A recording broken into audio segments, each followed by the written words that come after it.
اقوام متحدہ کی سلامتی کونسل میں پاکستان کے مستقل مندوب آصف افتخار نے شام کی موجودہ صورتحال پر منعقدہ سیشن میں ایران، غزہ اور شام پر اسرائیلی حملوں کی مذمت کی ہے۔ آصف افتخار نے کہا کہ اسرائیلی حملے سے خطے کا امن تباہ ہو رہا ہے۔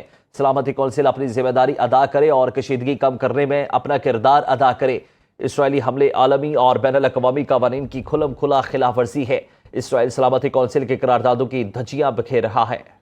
ایران کا اسرائیل کے خلاف آپریشن وعدہ صادق سوم جاری ہے۔ ایران نے ایک بار پھر اسرائیل پر حملہ کر دیا۔ اسرائیلی فوج کی جانب سے تل ابیب پر حملے کی تصدیق۔ اسرائیلی فوج کے مطابق ایران نے تل ابیب پر 20 بیلسٹک میزائل داغے۔ خبر ایجنسی کے مطابق اسرائیل کا آئرن ڈوم ایرانی میزائلوں کو روکنے میں ناکام رہا۔ اسرائیلی حکومت کی جانب سے شہریوں کو شیلٹرز میں جانے کی ہدایات جاری کر دی گئی۔ تہران اور وسطی ایران کے شہر اصفہان میں بھی دھماکے سنے گئے۔ خبر ایجنسی کے مطابق اسرائیلی فوج نے کہا ہے کہ اس نے تہران میں 12 میزائل لانچنگ سائٹس پر داغے ہیں۔ ہمارے صبر کا پیمانہ لبریز ہو چکا ہے۔ بخوبی جانتے ہیں کہ ایرانی سپریم لیڈر کہاں چھپے ہیں۔ وہ ایک آسان ہدف ہیں لیکن ابھی کے لیے وہاں محفوظ ہیں۔ امریکی صدر ٹرمپ کا سوشل میڈیا پر نیا پیغام، کہا ہم نہیں چاہتے کہ شہریوں یا امریکی فوجیوں پر میزائل داغے جائیں۔ امریکی صدر نے ایران کی فضاؤں پر مکمل کنٹرول کا دعویٰ بھی کر دیا ہے۔ کہا ایران کے آسمانوں پر ہمارا مکمل کنٹرول ہے۔ ایران کے پاس اچھے اسکائی ٹریکرز اور دیگر دفاعی ساز و سامان کافی مقدار میں تھے لیکن ان کا موازنہ امریکی ساختہ اور تیار کردہ سامان سے نہیں ہوتا۔ ٹرمپ کی دھمکیوں کے باوجود ایرانی سپریم لیڈر نے اس بات کا اعادہ کیا ہے کہ ایران اسرائیل کے حملوں کا سخت جواب دے گا۔ خامنہ ای کا سماجی رابطے کی ویب سائٹ ایکس پر پیغام، اسرائیل پر رحم نہیں کریں گے، دہشت گرد صہیونی حکومت کو سخت جواب دیں گے۔ امریکی نائب صدر جے ڈی وینس نے کہا ہے کہ ٹرمپ ایران کے خلاف جنگ میں شامل ہونے کا فیصلہ کر سکتے ہیں۔ ڈونلڈ ٹرمپ صرف امریکی مقاصد کے حصول کے لیے ہی امریکی افواج کا استعمال کریں گے۔ امریکی صدر ایران کے جوہری ہتھیاروں کا پروگرام روکنے کے لیے اس کے خلاف جنگ میں شامل ہونے کا فیصلہ کر سکتے ہیں۔ کانگریس میں ایران پر حملے کا صدر ٹرمپ کا اختیار ختم کرنے کی قرارداد پیش کی گئی۔ رکن کانگریس تھامس میزی نے ایران پر حملے سے پہلے کانگریس کی لازمی منظوری کی قرارداد جمع کرا دی۔ میزی کا تعلق صدر ٹرمپ کی ریپبلکن پارٹی سے ہے۔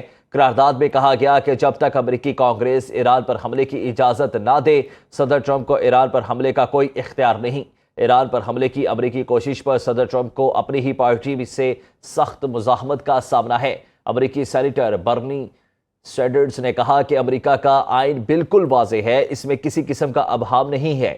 یہ کانگریس کا اختیار ہے کہ جنگ کا فیصلہ کرے، صدر کا نہیں۔ ٹرمپ کو ایران کے خلاف غیر قانونی فوجی کارروائی نہیں کرنی چاہیے۔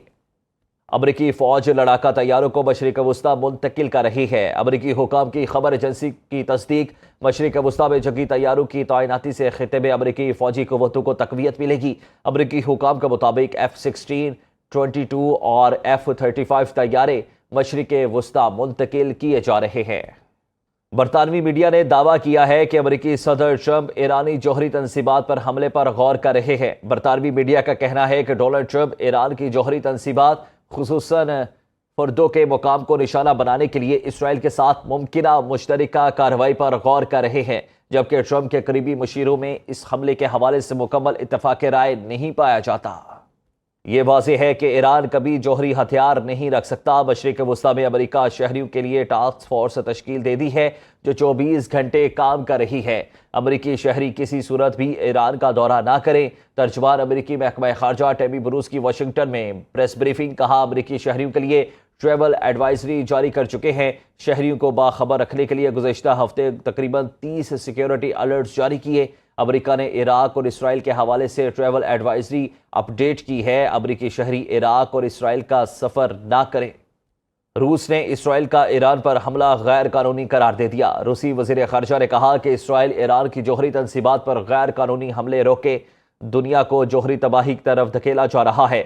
روس سمجھتا ہے کہ ایران اور اسرائیل کے درمیان تنازع کا حل صرف سفارتکاری کے ذریعے ہی ممکن ہے۔ وزارت خارجہ کی جانب سے کہا گیا ہے کہ ماسکو IAEA کی جانب سے ایرانی جوہری سہولیات کو ایرانی حملوں سے پہنچنے والے نقصانات کی غیر جانبدارانہ رپورٹ کا منتظر تھا۔ فرانسیسی صدر ایمانوئل میکرون نے ایران کی حکومت کو زبردستی گرانے کی کسی بھی کوشش کو اسٹریٹجک غلطی قرار دے دیا۔ میڈیا سے گفتگو کرتے ہوئے ایمانوئل میکرون نے کہا کہ ایران کی حکومت گرانے کی کوشش بڑی غلطی ہوگی۔ ماضی میں بھی ایسی کوششیں ناکام رہی ہیں۔ اگر ایران نے امریکہ کی پیشکش کو قبول کر لیا تو مشرق وسطیٰ میں قیام امن کی راہ ہموار ہو جائے گی۔ اقوام متحدہ کی سلامتی کونسل میں پاکستان کے مستقل مندوب آصف افتخار نے شام کی موجودہ صورتحال پر منعقدہ سیشن میں ایران، غزہ اور شام پر اسرائیلی حملوں کی مذمت کی ہے۔ آصف افتخار نے کہا کہ اسرائیلی حملے سے خطے کا امن تباہ ہو رہا ہے۔ سلامتی کونسل اپنی ذمہ داری ادا کرے اور کشیدگی کم کرنے میں اپنا کردار ادا کرے۔ اسرائیلی حملے عالمی اور بین الاقوامی قوانین کی کھلم کھلا خلاف ورزی ہے۔ اسرائیل سلامتی کونسل کی قراردادوں کی دھجیاں بکھیر رہا ہے۔